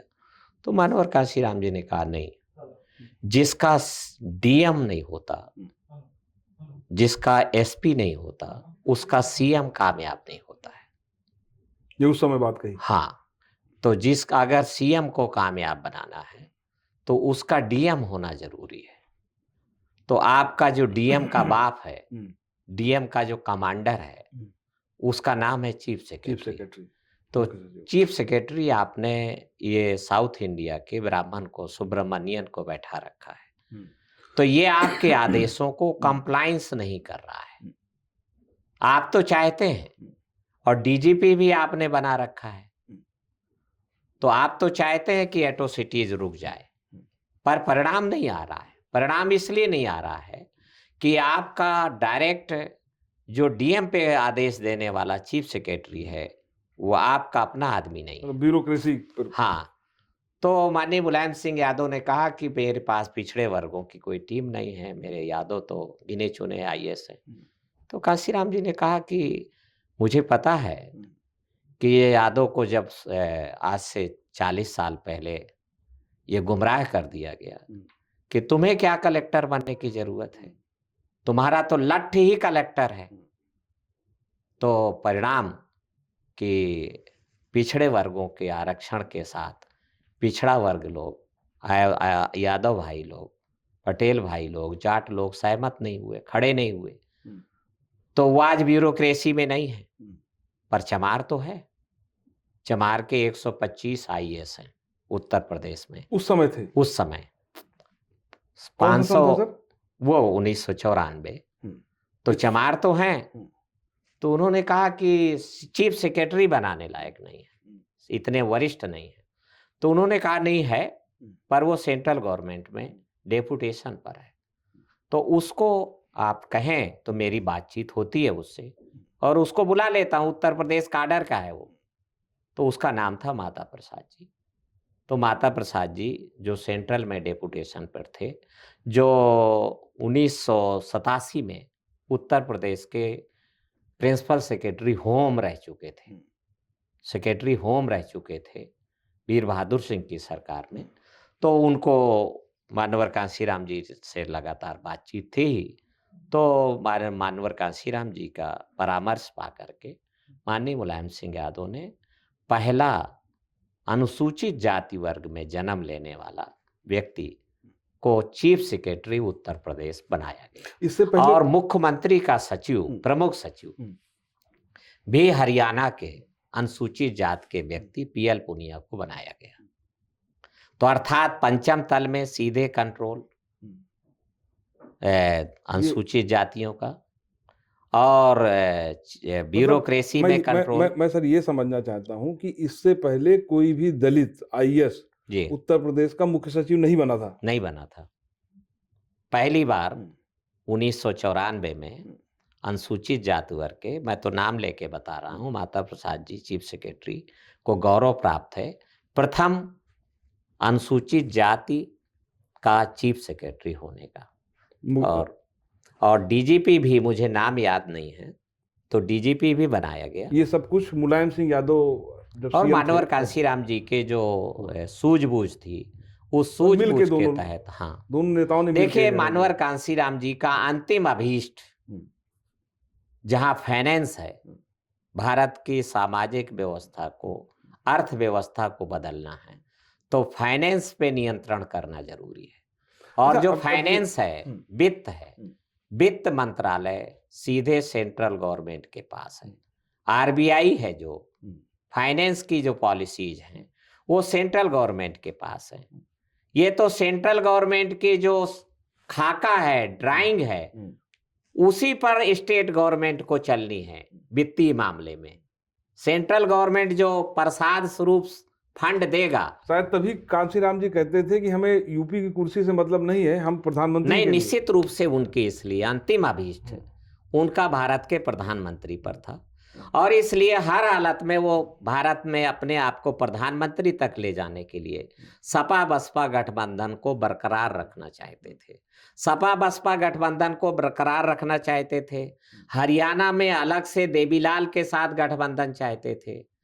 बिहार में अलग से वो माननीय लालू यादव के साथ गठबंधन चाहते थे। राजस्थान के लिए वो राजेश पायलट को तैयार कर रहे थे। मध्य प्रदेश में अपनी टीम को तैयार कर रहे थे कि वो इसके लिए, ताकि वो प्रधानमंत्री के लिए। थोड़ा सा सर अब मौजूद जो राजनीति है थोड़ा इस पे चर्चा कर लें हम लोग, जो भी राजनीति में चल रहा है हाल फिलहाल। तो सबसे पहली बात तो ये है कि भारतीय जनता पार्टी ने जिस तरह से एक व्यवस्था दे रखी है, हिंदू सनातन राष्ट्र, आप समाजवादी पार्टी के नेता हैं, आपको लगता है कि आप इससे लड़ पाएंगे? क्योंकि दूर दूर तक दिख तो रहा नहीं है। आप देखिए तो तमाम जो व्यवस्थाएं हैं, आप अक्सर सवाल आप लोग उठाते हैं कि संवैधानिक संस्थाओं पे उनका कब्जा है, कोई बात आपकी वहां जा नहीं पाती। तो ऐसे में जब इलेक्शन है या अभी SIR वाला मामला आप देख ही रहे, तमाम ऐसे मामले हैं, तो भारतीय जनता पार्टी की काट क्या है आपके पास? आप कैसे आप सरकार में आओगे, सत्ता में आओगे?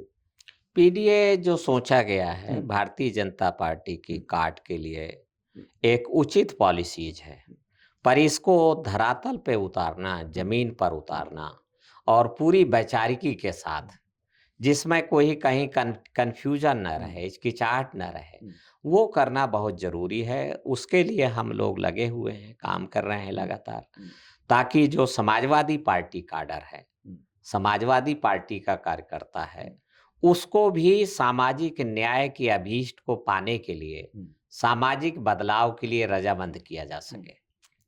क्योंकि अभी जैसे इटावा में घटना हुई, तो स्वामी शंकराचार्य अभिमुक्तोश्वरानंद ने कहा, जो कि प्रतिष्ठित शंकराचार्य हैं, उन्होंने कहा कि ये कुछ भी हिंदू धर्म के जो भी कथावाचकों के साथ हुआ है, तो हिंदू धर्म के खिलाफ नहीं हुआ है, ये धर्मानुकूल हुआ है। उनको अपनी जात छुपा करके कथा वाचन नहीं करना चाहिए था। अर्थात बिगाड़ उन लोगों में नहीं है जिन्होंने उनके सर मुड़वाए, धृष्टता और उद्दंडता उनकी नहीं है जिन्होंने नाक रगड़वाए, और जिन्होंने, बल्कि स्वामी शंकराचार्य अभिमुक्तोश्वरानंद कह रहे हैं कि ये हमारा हिंदू धर्म विधान है ये, अर्थात इस देश की सामाजिक व्यवस्था जो मनु विधान के द्वारा संचालित होती है, तो वो भारत के संविधान के खिलाफ है। और इसलिए संपूर्ण यथास्थितिवादी ताकतें, शोषणकारी ताकतें भारत के संविधान के खिलाफ है। उनका बस चले तो भारत के संविधान को सुटुक जाएं, इसके लिए तो मन की बात बाहर आ ही जाती है। सवाल यही है कि कैसे इसलिए अंतुले जैसे लोग, लल्लू भैया जैसे लोग, वो उनके जबान से निकल ही आता है कि हम मौका मिला तो हम संविधान बदल देंगे। और संविधान को लागू ही कहाँ किया है उन्होंने? पिछले 78 सालों में 15-20% हिस्सा ही संविधान का लागू किया गया है। संविधान के जो प्राण हैं, नीति निर्देशक तत्व हैं, उसको तो लागू ही नहीं किया गया। जो शिक्षा का पार्ट है, संविधान का अनुच्छेद 21 का, जो सीधे सीधे प्राविधानित करता है कि 6 साल से 14 साल तक की उम्र के सभी बालकों को निःशुल्क, अनिवार्य और एक समान शिक्षा का प्रबंध सरकार करेगी, स्टेट करेगी। स्टेट का मतलब दोनों किस्म की सरकारों से है, प्रांत, केंद्र सरकार, राज्य सरकार। तो सरकारों ने तो किया नहीं। सरकारों ने तो 2 तरीके की शिक्षा प्रणाली, एक तरफ केंद्रीय विद्यालय है, जवाहर नवोदय विद्यालय है, जहाँ इलीट क्लास का बच्चा पढ़ेगा, शोषक वर्ग का बच्चा पढ़ेगा, और एक तरफ प्राइमरी स्कूल है जहाँ गरीब का बच्चा पढ़ेगा और उसको पढ़ाई नहीं दी जाएगी बल्कि मिड डे मील दिया जाएगा। वो भी व्यवस्था अब खत्म हो रही है, प्राइमरी स्कूल बहुत सारे बंद और ये स्कूल भी कोई भारत सरकार की मर्जी से नहीं खुले, ये तो संयुक्त राष्ट्र संघ के भारी दबाव से और विश्व बैंक के पैसे से ये स्कूल निर्मित हुए। और भारत सरकार ने कसम खा ली कि स्कूल की बिल्डिंग तो बनवा दो विश्व बैंक, संयुक्त राष्ट्र संघ, पर हम टीचर नहीं, हम टीचर नहीं लगाएंगे। टीचर नहीं लगाए। जब टीचर नहीं लगाए और फिर प्रेशर आया, रिव्यू हुआ कि हमने स्कूल बनाए, क्या हुआ, आप भैंस बांध रहे हैं वहां, तब उन्होंने कहा कि नहीं नहीं रुकिए, हमें मौका दीजिए, हम भी पढ़ाई चालू करा देते हैं। तो कहा पढ़ाई चालू कराने के लिए उनके पास शिक्षक नहीं थे, पूरे देश में शिक्षक नहीं थे। जिस संख्या में, जिस अनुपात में तेजी के साथ 1985 के बाद विश्व बैंक के द्वारा वित्त पोषित प्राथमिक पाठशालाओं का निर्माण हुआ, मैं यहां कहना चाहूंगा कि 1947 से लेकर के 1980 तक ये 6 पंचवर्षीय योजना में भारत सरकार ने नए प्राथमिक स्कूलों का निर्माण करने के लिए कोई बजट अलॉटमेंट नहीं किया। मैं तो अभी भी पूछ रहा हूं, कोई विद्वान पुरुष मुझे बताए कि इस पंचवर्षीय योजना में नए प्राथमिक स्कूलों को खोलने के लिए भारत सरकार ने यह बजट अलॉट किया, नहीं किया। अर्थात पढ़ाई के प्रति अभिरुचि बढ़ रही थी, जनसंख्या वृद्धि हो रही थी, स्कूलों की आवश्यकता बढ़ रही थी, पर भारत सरकार ने 35 वर्षों तक नए प्राथमिक स्कूल नहीं खोले। अर्थात जो भारत की मनुविधान को लागू करने वाली सरकारें हैं, वो स्कूल के 21 का है जो फंडामेंटल राइट है, उसको लागू नहीं कर रहे हैं। इसलिए मैं कह रहा हूं कि भारत के संविधान को लागू ही कहां किया गया है। लोकतंत्र देख लीजिए, लोकतंत्र तो आज हमारे सामने धनतंत्र के रूप में है। भारत के लोकतंत्र को मनी माफिया मीडिया संचालित करता है, ट्रिपल एम। हाँ, धनवानों के धन का सहारा लेकर, धन के बल पर धनवानों को जिताकर जो हुकूमत बनेगी वो धनवानों के ही काम आएगी, निर्धनों के काम नहीं आएगी। निर्धनों को अगर उत्थान करना है, लोक कल्याण करना है भारत को, तो फिर निर्धनों के छोटे छोटे साधन का सहारा लेकर धनवानों को जंगे मैदान में परास्त करके जो हुकूमत बनेगी वो असली लोकतंत्र फलित होगा, और वो जो हुकूमत बनेगी वो निर्धनों के काम आएगी। आप धनवानों के, पूंजीपतियों के, अरबपतियों के पैसे का सहारा लेकर के दद्दू प्रसाद जीतेगा, तो आखिरकार जिनसे मैंने 10 करोड़ रुपया लिया है तो उनके इशारे पर मुझे चलना होगा, करना पड़ेगा आपको, उनके इशारे पर चलना होगा। और जीतने के बाद मुझे भ्रष्टाचार को बढ़ावा देना होगा, घोटाले करवाने होंगे। घोटाले जैसे ही जनप्रतिनिधि कराता है तो सीबीआई और ईडी के जाल में फंस जाता है। एक दुष्चक्र निर्मित हो गया, एक नेक्सस निर्मित हो गया है। इस दुष्चक्र से निर्मित जो हो गया है, इससे बाहर निकालने के लिए बड़े पैमाने पर cadre building program Samajwadi party को करना होगा। तो ये जिम्मेदारी तो आपकी है जी, इस दिशा में हमें काम करना होगा। अच्छा सर, एक बात और मुझे याद आ रही है, शायद एक बार आपसे ही चर्चा हो रही थी कि आपने कहा कि जब बाबा साहब अम्बेडकर विदेश से पढ़कर जब देश में आए तो उनसे जो है ये कहा गया कि आप जो है अपने जैसे और भी कई अम्बेडकर बनाइए, यूनिवर्सिटी खोलिए, आप जो पढ़ के वहाँ से शिक्षा लेके आए हैं वो और लोगों में फैलाइए और लोगों में बांटिए। तो शायद उन्होंने डिसीजन लिया कि नहीं, हम जो है ऐसे लोगों को बाहर पढ़ने भेजेंगे, हम कई अम्बेडकर बनाएंगे, हम यूनिवर्सिटी से ज़्यादा बेहतर है कि हम कई अम्बेडकर बनाएं। जब वो वापस आएंगे तो वो अपने आप में एक कई यूनिवर्सिटीज़ हैं। तो क्या हुआ था मामला, क्या पूरा प्रकरण था? नहीं, बाबा साहब अम्बेडकर से लॉर्ड लिलिथगो ने, जो लेजिस्लेटिव काउंसिल के चीफ थे उस समय, और बाबा साहब अम्बेडकर उस में मेंबर थे, तो उन्होंने बाबा साहब अम्बेडकर से कहा कि हमने हिंदुओं के लिए बनारस में तो हिंदू विश्वविद्यालय खोला है, और मुसलमानों के हित के लिए हमने तो अलीगढ़ में अलीगढ़ मुस्लिम यूनिवर्सिटी खोली है। आप अगर पढ़ाई लिखाई की बहुत बात करते हैं तो आप अगर कहें तो नाम जो आप दें, हम आपके लिए एक यूनिवर्सिटी खोल दें। वैसे भी हमने भारत में तो तक्षशिला, नालंदा के बाद 1800 57 में ब्रिटिश गवर्नमेंट ने, ईस्ट इंडिया कंपनी ने ही ये विश्वविद्यालय खोले। 1856 में हावड़ा विश्वविद्यालय, और उसके बाद बम्बई विश्वविद्यालय, और उसके बाद मद्रास का विश्वविद्यालय निर्मित हुआ ब्रिटिश गवर्नमेंट ने। तो शायद यही बात यथास्थितिवादी ताकतों को, शोषणकारी ब्राह्मणिकल फोर्सेज को खराब लगी और उन्होंने उनके खिलाफ अभियान चलाया कि ये तो शिक्षा का प्रसार कर रहे हैं। तो बाबा साहब अम्बेडकर से जब बात रखी गई तो बाबा साहब अम्बेडकर ने कहा कि मेरे साथ पारिस्थितिक जन्य कमजोरी है, मेरे पास टीम नहीं है जो विश्वविद्यालय संचालित कर सके। ले दे करके मैं या 2-4-10 लोग और नजर आते हैं मेरे वर्ग में जो विश्वविद्यालय नहीं चला पा। मजबूरी में मुझे वही ब्राह्मणवादी प्रोफेसर और वही ब्राह्मणवादी लेक्चरर वहाँ और वीसी रखने होंगे।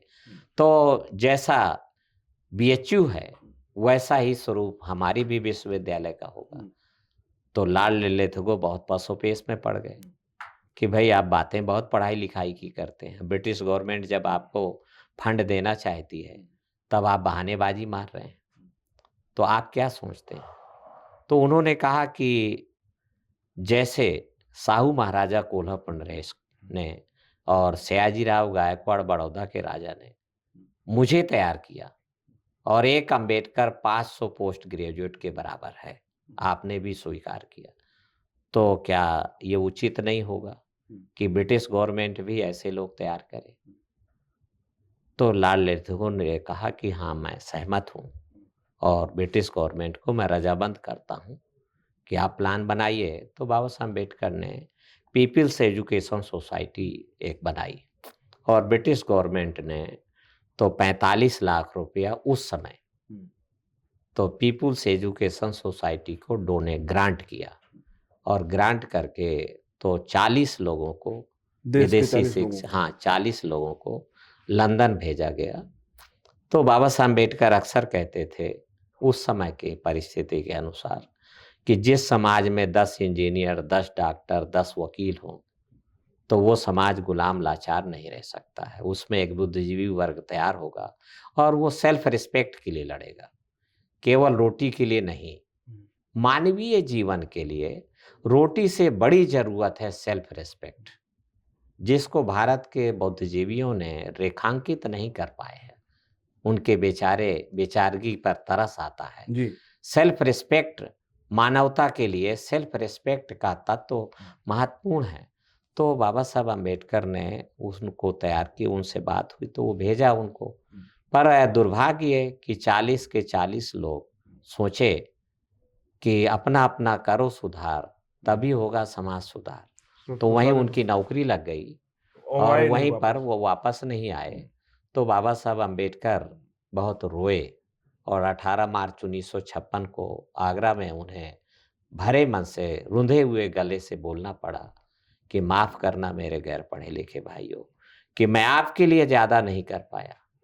मैं पढ़े लिखे लोगों को मौके की जगह पर बैठाने के मेरा ऐसा मानना था कि जो मैं कानून पास कराता हूँ और संविधान बनाया है उसको लागू करने वाली जगह पर मेरे आदमी होने चाहिए, लेकिन वो तो लागू करने वाली जगह पर मेरे आईएएस हों, मेरे आईपीएस हों, तो मैं उनको लिए लगा रहा पर वो अपना अपना पेट भरने में लग गए।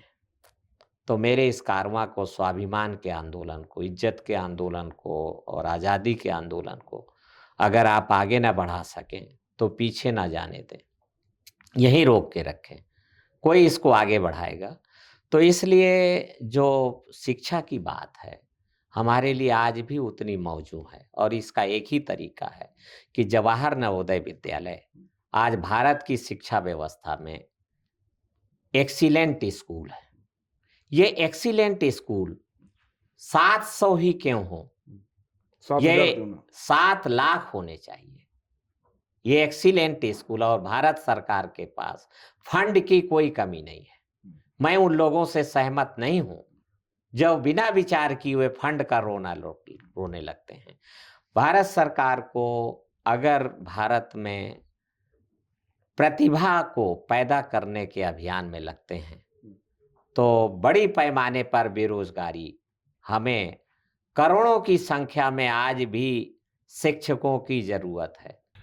तो बना चलिए सकते सर, एक बहुत लंबा समय हमने आपका लिया, लेकिन कोशिश की कि तमाम पुरानी बातें थी वो लोगों तक जाएं, क्योंकि आप लोग अक्सर समाज में जाके इस बहुजन जागृति की बात करते हैं, लोगों को जगाने का काम करते हैं। समय अधिक हो गया है, लेकिन फिर कोशिश करेंगे कि एक बार फिर हम आपके साथ बैठें और आप हमारे स्टूडियो आए, आपको बहुत बहुत धन्यवाद।